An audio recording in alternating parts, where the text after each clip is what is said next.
After the irascible Mark Twain spent some time mining for gold, he was quoted as saying, "A mine is just a hole in the ground with a liar standing next to it."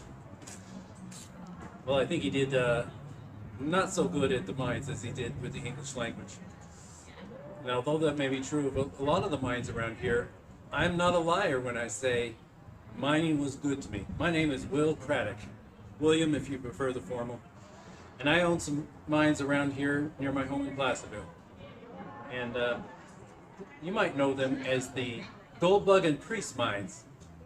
There's a park there now. You can pan for gold, take a picnic in a shady spot near the creek. You cannot imagine such leisurely activity associated with the Vulture claim. My hard rock mines were anything but leisurely. They were hard, back-breaking work. But I'm getting ahead of myself.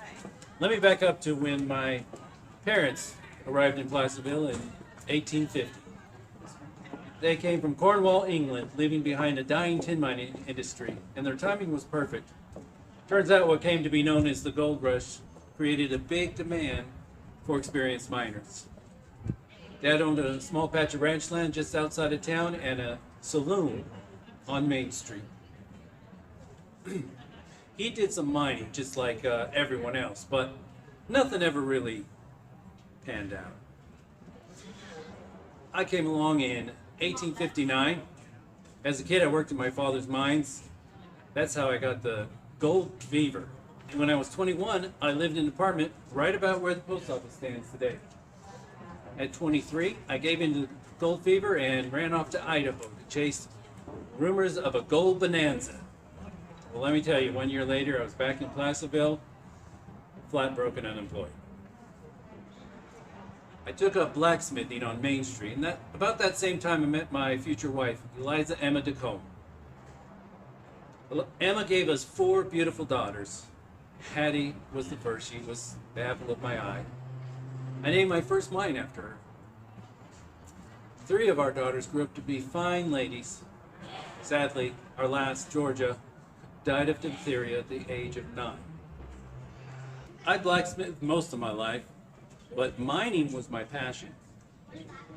I got serious about mining in the 1880s when I filed the Vulture claim, where that park is on Bedford Avenue. There was a lot of good mining on Bedford. The stamp mills could be heard miles away. And there was some blasting too, a lot of blasting. But folks didn't mind the noise. Those were the sounds of prosperity here in Placerville. I hit my biggest strike in 1908. That was in my Independence mine. I was following a promising quartz vein, and my first pan washed out $800 worth of gold. 2 hours later, I had $10,000 worth of gold. One nugget weighed more than 37 pounds. By the end of the week, I had taken out over 100 pounds worth of gold. That's more than $2 million to you folk today.